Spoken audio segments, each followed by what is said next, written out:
Nag-ampon ng aso ang isang lalaki sa pag-asang makatutulong ito para sa kanyang paralisadong anak. Ngunit ang mga sumunod na nangyari ay gumulat sa lahat. Isang madaling araw, ang aso na nagngangalang Krusty ay bigla na lamang nagising. At dito ay nakaramdam siya na parang mayroong maling nangyari. Kaya naman agad siyang tumakbo at tinignan ang kama ng amo niya na si Jake. At doon ay napagtanto ng nilalang na nalalagay sa matinding peligro ang kanyang amo. Kaya naman mabilis siyang tumakbo palabas ng kwarto.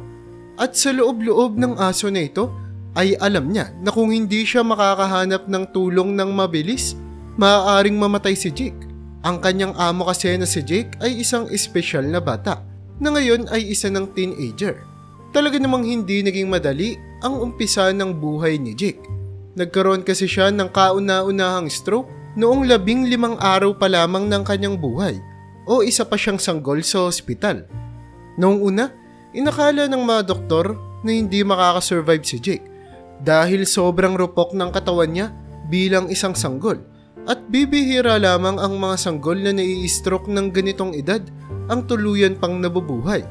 Pero talaga namang pinamangha at pinatunayan ni Jake na mali ang mga eksperto sa kanya. Makalipas kasi ng kanyang kauna-unahang stroke ay nagawa niyang makaligtas sa susunod pang mga buwan ng kanyang buhay na kung saan nagdulot man ito para maparalisado siya, ngunit hindi naman nila inaasahan na tatagal ng ganito ang buhay ng bata. Kaya naman, mas lumakas ang determinasyon ng mga magulang ni Jake na palakihin ang bata.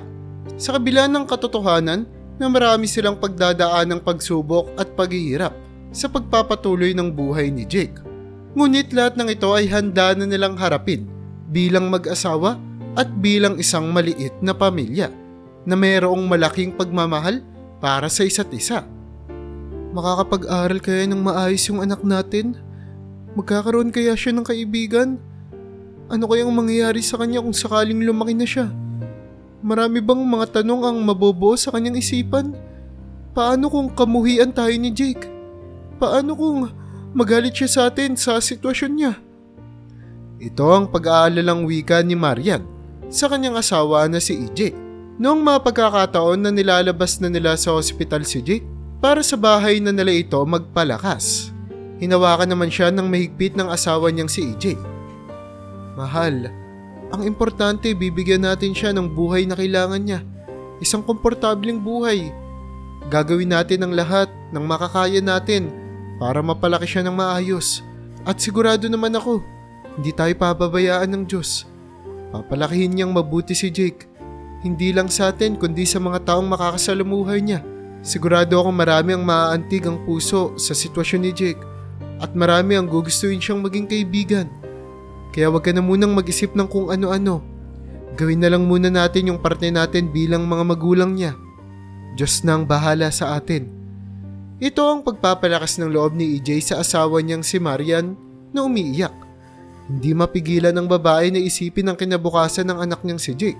Hindi nga naglaon, nagpasya na si Marian na tumigil na sa kanyang pagtatrabaho upang sa gayon ay matutukan niya ng mabuti ang pinakamamahal nilang panganay na anak.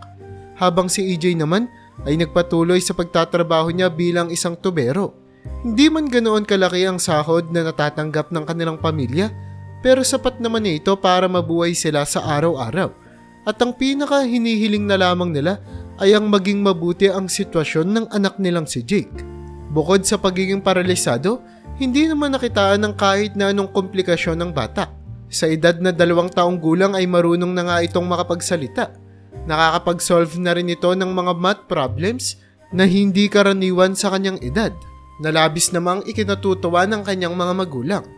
Sa edad na 6 na taong gulang, talaga namang hindi nila inaasahan nang magawang makapag-aral ni Jake sa isang normal na paaralan na kung saan kinausap nila ang mga guro ng bata upang maintindihan ang kalagayan ni Jake na ngayon ay nakasakay na sa wheelchair para lamang makapasok at makapag-aral. Talaga namang walang titibag sa determinasyon ni Jake. Gustong-gusto niyang makapag-aral sa kabila ng kanyang disabilidad. Nakitaan din siya hindi lamang ng kanyang mga magulang, kundi ng kanyang mga guro ng angking katalinuhan na naiiba kumpara sa mga bata na kaidaran niya.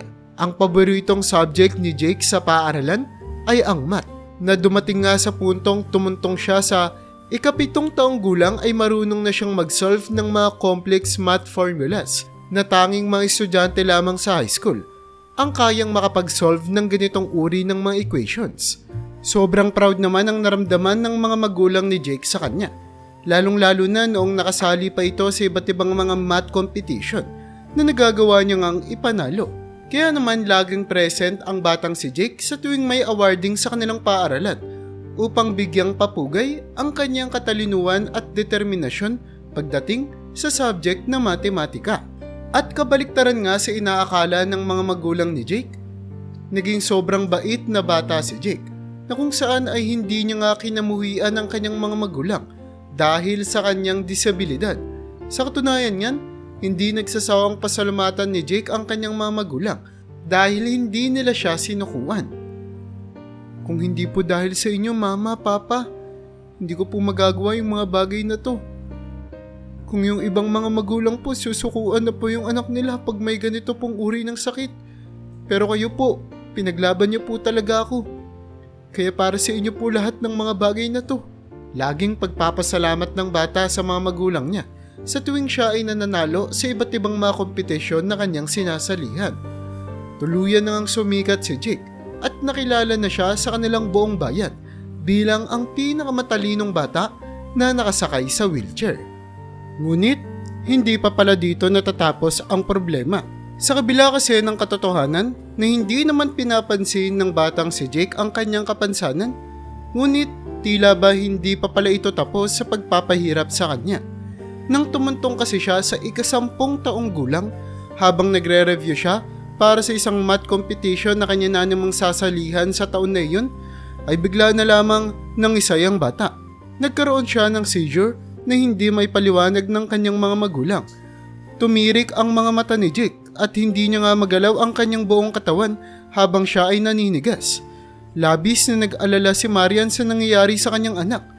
Pakiramdam niya na nabaliwala lamang ang lahat ng kanilang paghihirap sa nakalipas na 10 taon para gumanda ang kalagayan ng bata. At sa kauna-unahang pagkakataon simula nung siya ay manganak, muli na namang nakaramdam ng takot si Marian na para bang mawawala ang anak niyang si Jake sa kanya. Kaya naman agad silang tumawag ng ambulansya at tinakbo sa pinakamalapit na ospital ang bata, na kung saan ay sa loob ng 1 oras, pilit na pinapakalma at binibigyan ng mga doktor ng gamot si Jake upang mawala ang pagsiseizure nito. Sa wakas ay kumalma na rin naman ng bata, ngunit nawalan siya ng malay ng ilang mga oras. Huwag mong sabihing lumalala na naman yung kalagayan ni Jake. Akala ko okay na siya. Pag-iyak ni Marian sa kanyang asawa na si EJ. Hindi naman nakapagsalita si EJ. Maging siya ay nag-aalala rin para sa kalagayan ng kanilang panganay na anak. Maging siya ay inaakala kasi na umuokay na si Jake. Pero talaga namang nakabibigla na magkaganito ang bata. Hindi nila alam ang kanilang gagawin. Hindi nila alam ang kanilang iisipin. Hinihintay na lamang nila kung ano ang sasabihin ng doktor sa kanila bago nila isipin ang susunod nilang hakbang. Maya-maya pa ay lumabas na ang doktor at dumiretso sa hallway kung saan naghihintay ang mga magulang ni Jake. Mr. and Mrs. Asuncion? Wika ng doktor nang may seryosong ekspresyon sa kanyang mukha. Agad namang napatayo ang mag-asawa nang marinig nila ang boses ng doktor. Kami nga po, saad ng lalaking si EJ. Pwede bang pumunta muna kayo sa opisina ko?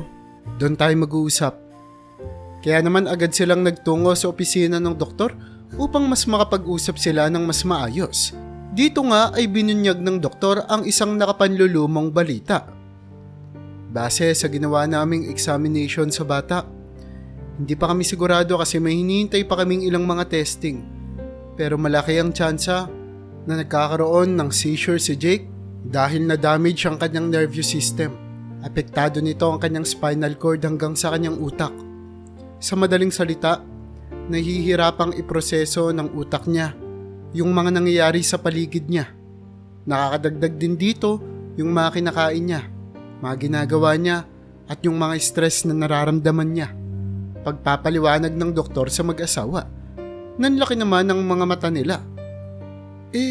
Sinisigurado naman po namin na maayos po yung makakain niya.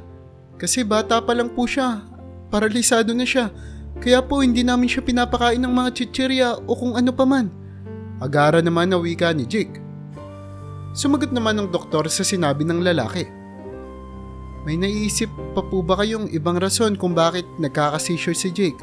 Ano po bang naiisip niyang rason kung bakit pwede siyang ma-stress? O kaya pwede siyang mapagod yung utak niya? Tanong ng doktor sa kanila. Nagkatinginan sa isa't isa ang mag-asawa. Tila ba may sabay silang napagtantong isang bagay.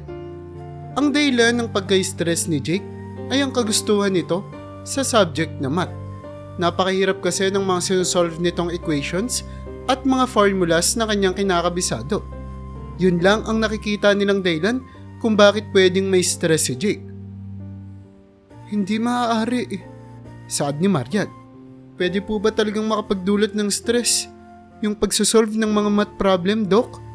Pagtatanong nito sa doktor. Tumango naman ng doktor sa kanila. Malaki ang tsansa na yun po yung dahilan ng stress ng bata. At sa batang edad niya pa lamang, bukod sa marupok niyang katawan, hindi po talaga maganda sa kalusugan niya yun. Dapat katamtaman lang yung ginagawa niyang pagre-review at hindi niya masyadong sinasagad yung sarili niya dun. At sa ngayon, hindi pa rin ligtas yung kalagayan niya.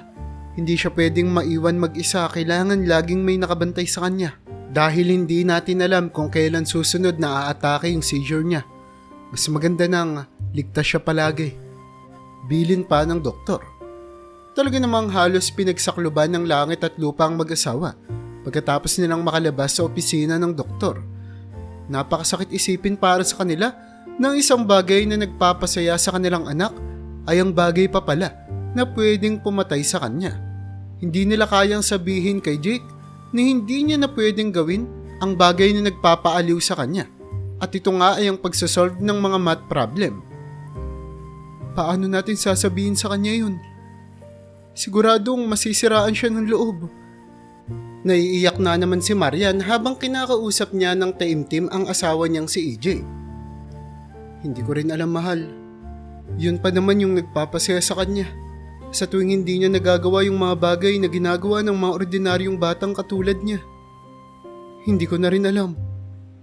Ito ang kauna-unahang pagkakataon na nasiraan ng loob si EJ. Tila ba pareho silang nangangailangan ng pagpapalakas ng loob. Habang hinihintay nga nilang makarecover ang batang si Jake sa ospital, napagpasyahan muna ng mag-asawa na umuwi upang kunin ang mga gamit ng bata. Habang nasa bahay ay nagpaalam si EJ sa asawa niya na maglalakad-lakad muna sa labas upang makapag-isip-isip at makapagpahangin. Nalulungkot naman na pumayag si Marian. Naaawa siya kay EJ dahil ramdam niya na sobra itong naaapektuhan sa nangyayari kay Jake. At ito lamang ang kauna-unahang pagkakataon na nakita niyang manghina ng ganito ang asawa niya. Kaya naman binigyan niya muna ito ng oras upang makapag-isip-isip at makapagpahangin.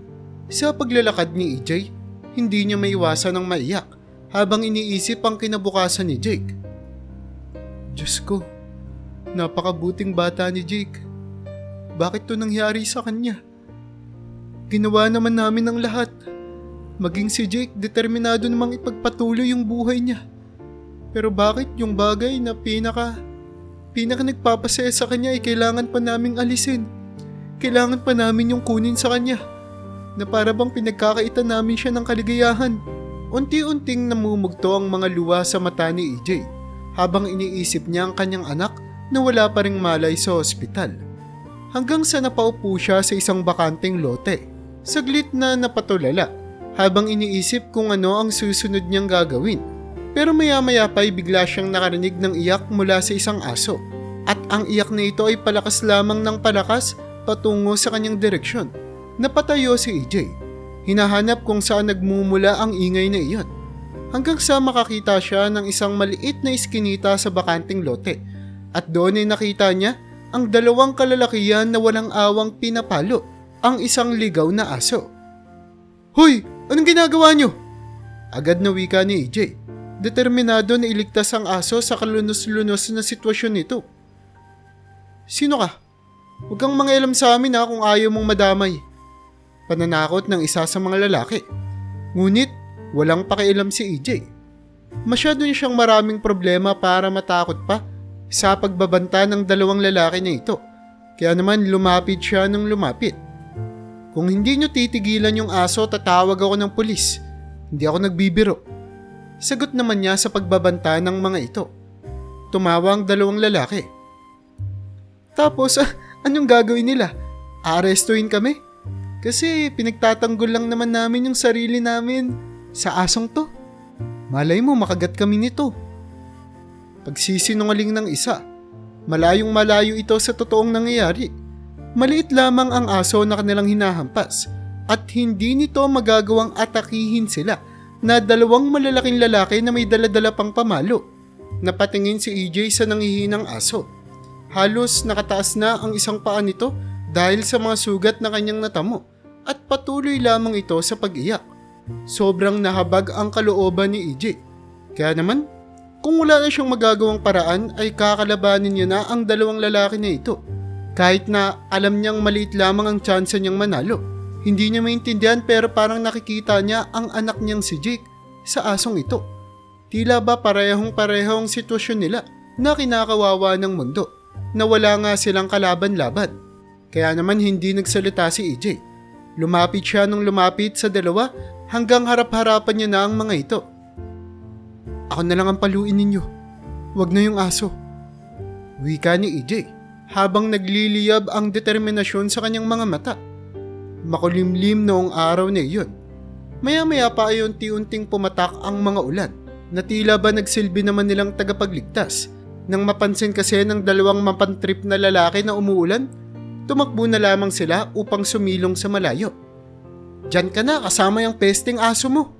Saad ng isa sa kanila habang tumatawa pa at tumatakbo papalayo. Mabuti na lamang at hindi nasaktan si EJ dahil sigurado siya na mag-aalala ng sobra ang kanyang asawa na si Marian kapag nakita nito na marami siyang pasa o sugat. Agad niyang nilapitan ang aso.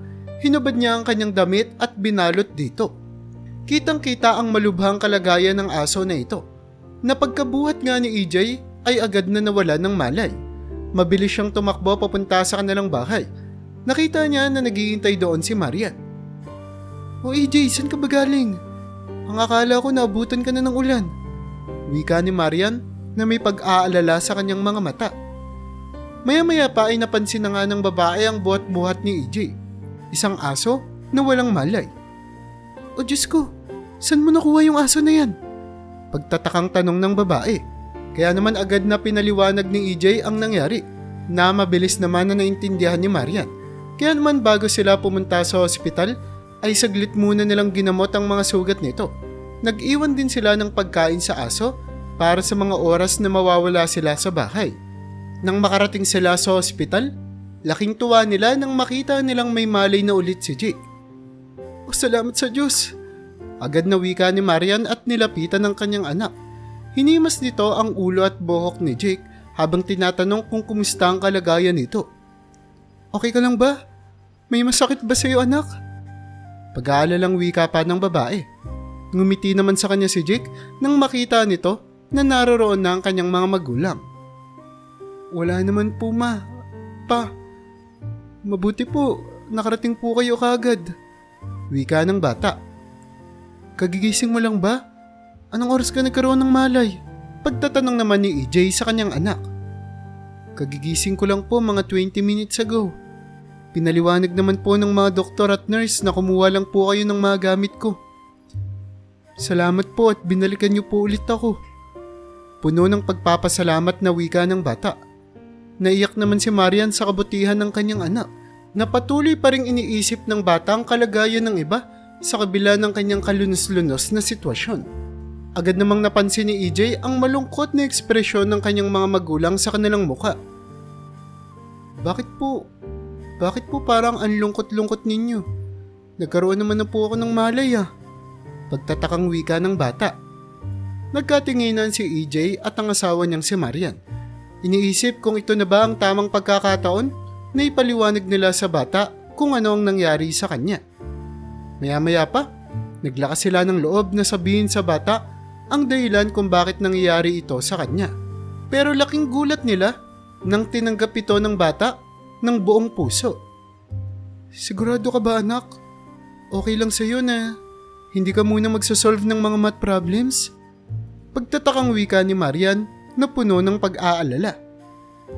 Kung yun naman po yung makakatulong sa kalusugan ko at hindi na po kayo malulungkot, okay lang po sa akin yun. Saad ng bata. Talaga namang isang matalinong bata si Jake. At kitang-kita iyon sa ganitong mga sitwasyon. Hindi nga kalaunan, sa araw na iyon ay nakauwi na rin naman sila ng bahay. At laking gulat ni Jake nang makita niya ang nanghihinang aso sa kanilang bahay.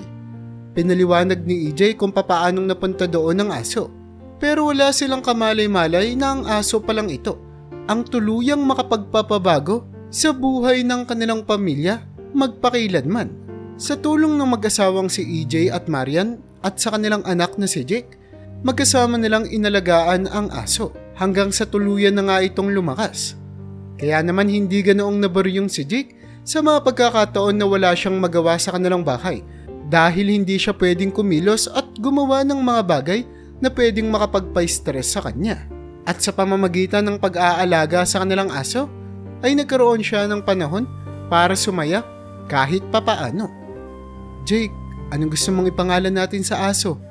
Wika ni EJ sa kanyang anak isang araw nang tuluyan nang gumanda ang kalagayan ng aso. Napatingin naman si Jake sa pinapanood niya sa telebisyon.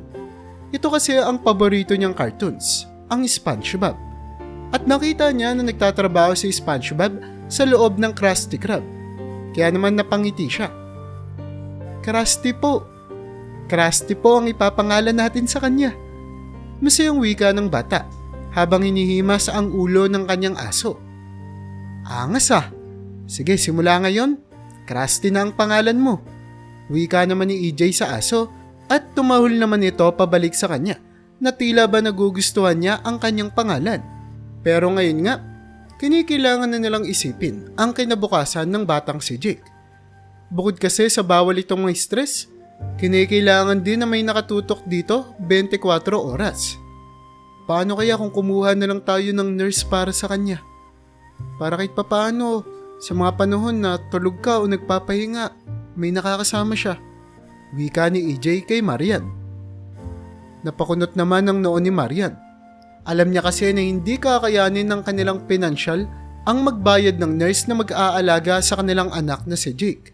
Kaya naman ngayon ay naiipit sila sa sitwasyon. Huwag kang mag-alala mahal. Gagawin ko ang lahat para nakatutok akong lagi kay Jake. Hindi ko siya aalisin sa paningin ko. Paninigurado naman ni Marian.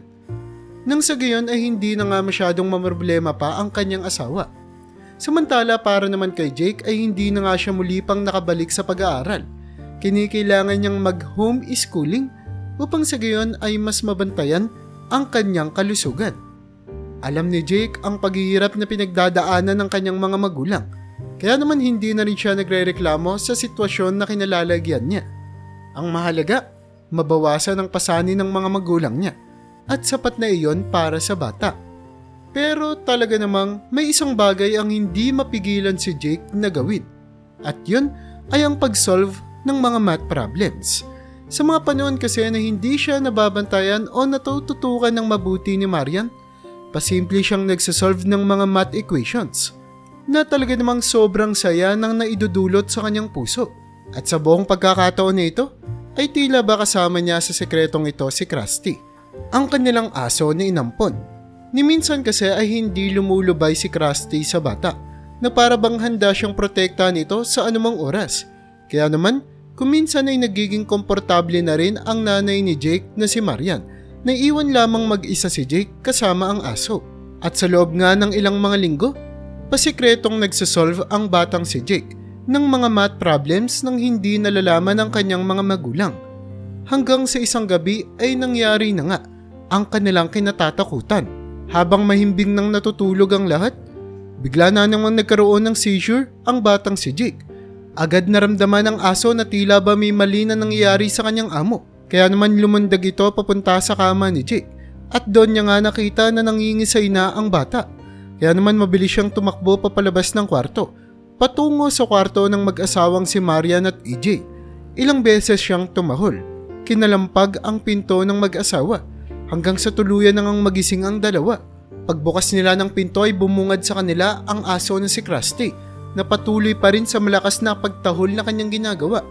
At tumakbo nga ito pabalik sa kwarto ng kanyang amo na si Jake habang sinusundan naman siya ng mag-asawa. Doon nga nila nakita ang nangingisay na bata na muntikan nang mahulog sa kama dahil sa kanyang pangingisay. Mabilis siyang binuhat ni EJ at tumawag ng ambulansya. Sa hindi na nga mabilang na pagkakataon, nabalot na naman ng takot ang puso ng mag-asawa. Hindi nila alam kung ano na naman kayang mangyayari sa kanilang anak. Mabuti na lamang at bumalik na rin naman sa normal ang bata, na kung saan ay hindi naman malala ang pagsisisure nito. Pero pwede itong lumala kung hindi naagapan ng mas maaga. At pasalamat sa aso na si Krusty na literal na nagawang maligtas ang buhay ng bata. Inamin din naman ni Jake ang kanyang ginagawang pasikretong pagsosolve at pagre-review ng math. Pasensya na po kayo. Sobrang na-miss ko na po kasing mag-aral. Ang dami ko na po kasing hindi nagagawa. Pasensya na po kayo kung pinag-alala ko kayo. Paghingi ng patawad ni Jake nang muli siyang magkamalay at kaharap ang kanyang mga magulang. Pero nagkaroon naman sila ng magandang balita. Base kasi sa panibagong test na isinagawa sa batang si Jake, lumalabas na hindi na stress ang dahilan ng seizure ni Jake, kundi ay maliliit na sintomas na lamang ito, at kung patuloy lamang siyang iinom ng gamot ay pwedeng tuluyan na itong mawala. Kaya naman ibig sabihin ay pwede na siyang makapag-solve ulit ng kanyang paboritong subject at makabalik sa pag-aaral. Lahat ng ito ay pasalamat sa aso na si Krusty. Hindi nga nagtagal ay nakabalik na sa paaralan si Jake at muli na siyang napag-aral ng mga paborito niyang subject. Pero sa pagkakataong ito ay hindi na siya nag-iisa. Kasama niya na ang kanyang aso na si Krusty na bantay sarado siya kahit saan man siya magpunta. Sa katunayan niya na hindi rin naman makakaalis ng malayo si Jake dahil naka-wheelchair lamang siya. Pero sa tulong ni Krusty ay dagdag proteksyon na rin ito sa mga pagkakataon na nangangailangan siya at walang kayang tumulong sa kanya. Kabaliktaran nga sa inaasahan ng mga magulang niya, nagkaroon ng napakaraming mga kaibigan si Jake. Hindi lamang dahil sa kanyang kabaitan, kundi dahil na rin sa angkin niyang katalinuhan at sa alaga niyang si Krusty, na talaga namang gustong-gusto at kinawiwilihan ng marami. Kaya naman hindi lamang siya nakilala bilang paralisadong matalinong bata, kundi isang bata rin na merong matalik na kaibigan na matalinong aso. Sa loob pa ng ilang mga taon ay nagawa ni Jake ang mga pangarap niya sa buhay. Nang makapag-high school siya, ay isa siya sa may pinakamataas na parangal nang makagraduate dito. Nag-aaral din siya ng engineering noong kolehiyo naman siya. At sa lahat ng pagkakataon nito ay kasakasama niya si Krusty sa pag-abot ng kanyang mga pangarap. Hanggang sa dumating na nga sa punto na talaga namang hindi inaasahan ng marami at sumira sa ekspektasyon nilang lahat. Dahil ang batang inaakala nilang hindi na mabubuhay ng matagal, ngayon ay nakagraduate sa kursong engineering bilang isang summa cum laude. Punong-puno ng pagpapasalamat si Jake dahil hindi siya tinigilan ng kanyang mga magulang sa pagsuporta. Punong-puno rin siya ng pagpapasalamat sa alaga niyang si Krusty, na kahit sa kanyang graduation nga ay kasakasama niyang nagmarcha.